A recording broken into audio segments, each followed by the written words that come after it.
ये हमें निमंत्रण मिला कि आइए और कुछ समय तक, कुछ क्षणों तक आप जीवित प्रभु के वचन को बतलाइए।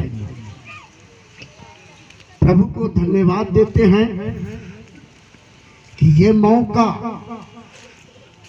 हमारे लिए मिला है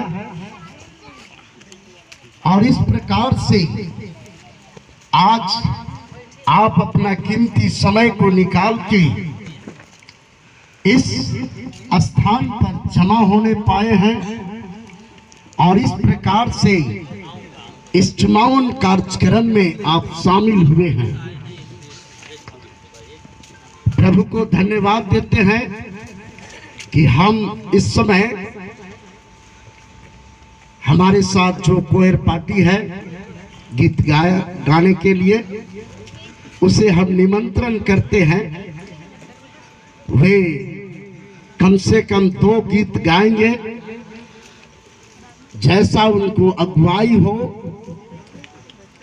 वो सादरी में, नागपुरी में गीत गाएंगे और आप सबको आज के इस अवसर पर ज्यादा से ज्यादा उत्साहित करने पाएंगे। सो प्रभु को महिमा मिले। इस समय हमारे बीच में प्रभु का सेवक अमन टोप्पो सामने आएंगे और गीतों के द्वारा हम सबको उत्साहित करेंगे। उसका 45 अध्याय और उसका 10वां वचन को आप पढ़ेंगे। भजन संहिता 45 अध्याय 45 चैप्टर और उसका 10वां वचन एक बहुत विशेष बात के तरह आप सबका ध्यान को केंद्रित करने का हम प्रयास कर रहे हैं, जिससे कि आप इस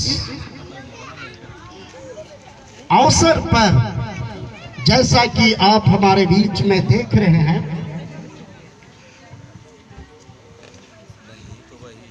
दो नए जो कि हे राजकुमारी सुन और कान लगाकर ध्यान दे। अपने लोगों और अपने पिता के घर को भूल जा। अपने लोगों को और अपने पिता के घर को भूल जा।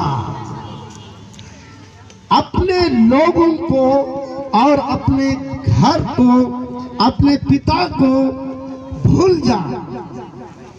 और एक बार ध्यान से उसे सुनने का प्रयास करेंगे और एक बार पढ़ेंगे। मोबाइल हे राजकुमारी सुन, हे राजकुमारी सुन और कान लगाकर ध्यान दे। और कान लगाकर ध्यान दे। अपने लोगों और अपने पिता के घर को भूल जा। अपने लोगों और पिता के घर को भूल जा। भाई और बहन उपस्थित, जैसा कि यहाँ पर परमेश्वर का वचन में लिखा हुआ है कि अपने पिता के घराने को, अपने लोगों को भूल जा। हे राजकुमारी, यहाँ पर आप लोग पिछले दिनों में ये पवित्र विवाह में जुड़े हैं। जैसा कि नाम इनका है निरंजन और बहन विनीता, ये पवित्र विवाह में जुड़कर अब एक नया जीवन का शुरुआत करने के लिए जा रहे हैं। इस नया जीवन का शुरुआत करने के लिए परमेश्वर का वचन के द्वारा कुछ बातों को आपके सामने हम इसलिए देने के लिए जा रहे हैं कि इस वचन के द्वारा अपने घराने को भूल जा इसको हम विशेष रूप से हेडिंग के रूप में लेते हैं और इस हेडिंग यानी शीर्षक ये विषय से कुछ बात को सामने रखते हैं, इसलिए कि अब ये हमारे बीच में जो विनीता बहन पवित्र विवाह में जुड़कर ये कासाबेल से कुनकुरी में अपना पांव रखी है और अपने घर को अब छोड़कर इस नए घर के साथ अपना जीवन बिताएगी। ऐसे परिस्थिति में इनको बहुत सारे ऐसी बातें हैं उसको भूल जाना पड़ेगा। भूल जा जैसा लिखा हुआ है, भूलना इसलिए पड़ेगा यानी अपने दिमाग से उन बातों को निकालना पड़ेगा, क्योंकि वो नई जगह पर आकर नए रूप से अपना जीवन को शुरुआत कर रही है और ऐसे परिस्थिति में अपने पुरानी बातों को अपने दिमाग में लेकर चलेगी तो शायद जो नया जीवन यहाँ पर शुरुआत होने जा रहा है उस जीवन में उनको काफी बाधा, रुकावटें या परेशानी महसूस हो सकती है, क्योंकि बार बार उनका सोच अपने मायके के तरफ चली जाएगी, बार बार उधर ही सोच होगा तो जो पारिवारिक जीवन है उसमें दिक्कत होना शुरू हो जाएगा। साधारण सी बात को लेकर आप सबको उत्साहित करते हुए हम इस बात को कहना चाहते हैं कि बार बार अगर मान लिया जाए अपने पति के घर को छोड़कर बार बार अगर अपने पिता के घर में जाना शुरू करेगी, अपने लोगों के बीच में बार बार जाना शुरू करेगी, तो जो उनके घर में नया घर में जो योजना बना हुआ है किसी काम के लिए, वो काम को क्रमबद्ध रूप से वो पूरा नहीं कर पाएगी। काम अधूरा हमेशा रहेगा, इसलिए अधूरा रहेगा कि हमेशा ये सोचते रहेगी कि हम को अब अपने घर को जाना है, अपने पिता के घर को जाना है, अपने लोगों के बीच में जाना है। भाई बहन उपस्थित यहाँ पर जितने हैं, मैं समय को देखते हुए बहुत सी बातों को संक्षेप रूप में कहना चाहता हूं कि कभी कभी पारिवारिक जीवन में जब इस प्रकार से होने लगता है कि बार बार अपने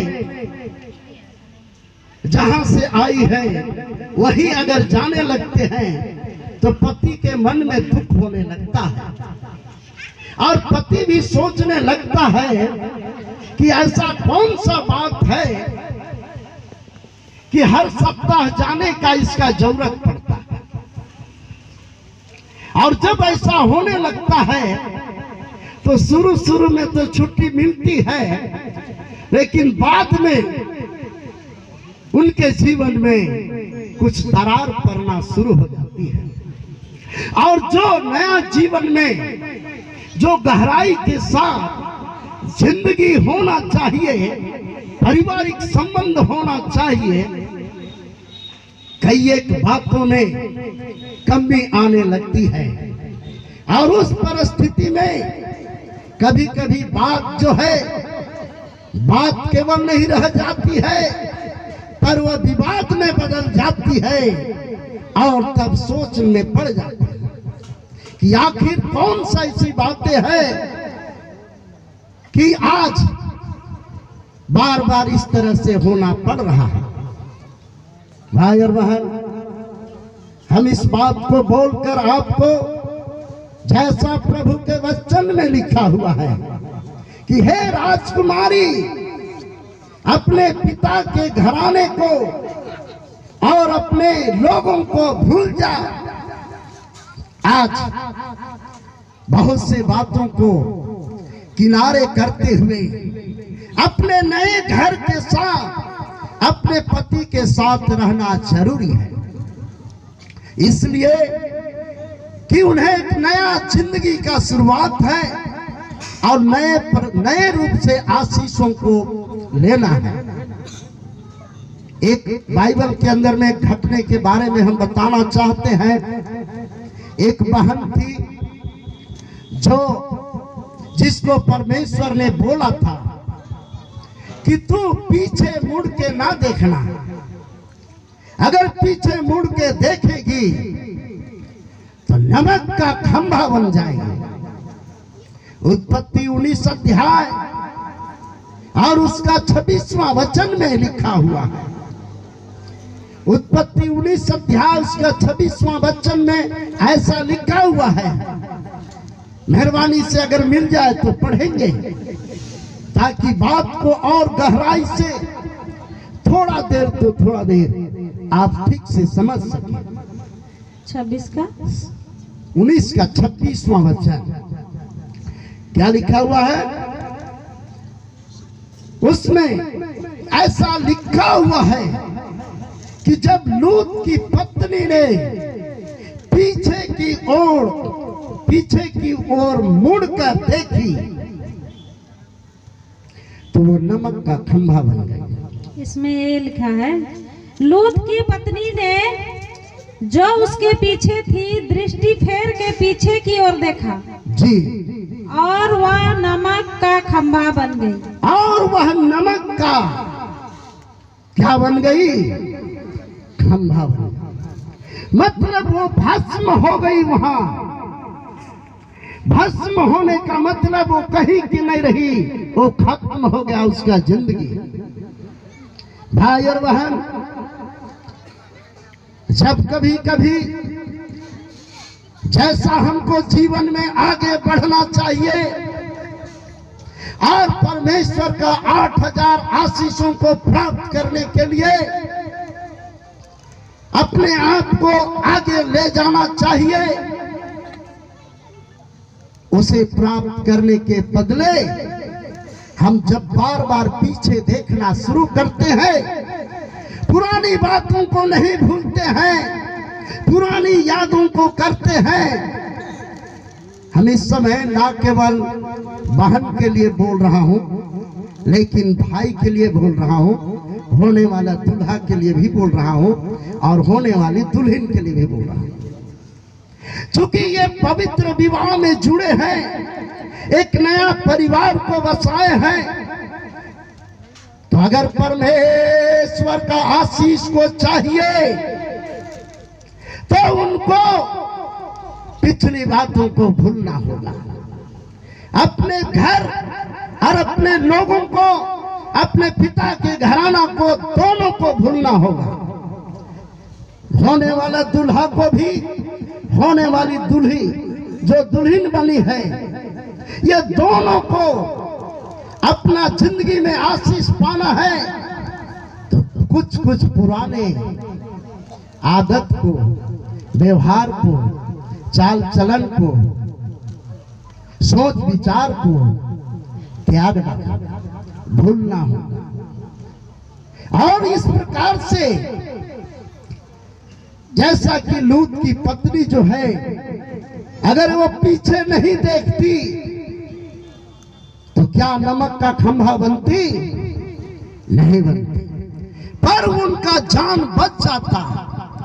उसे पीछे इसलिए मुड़ के नहीं देखने की बात थी क्योंकि परमेश्वर उन लोगों को सदोम और अमोरा नाम जगह से, जहां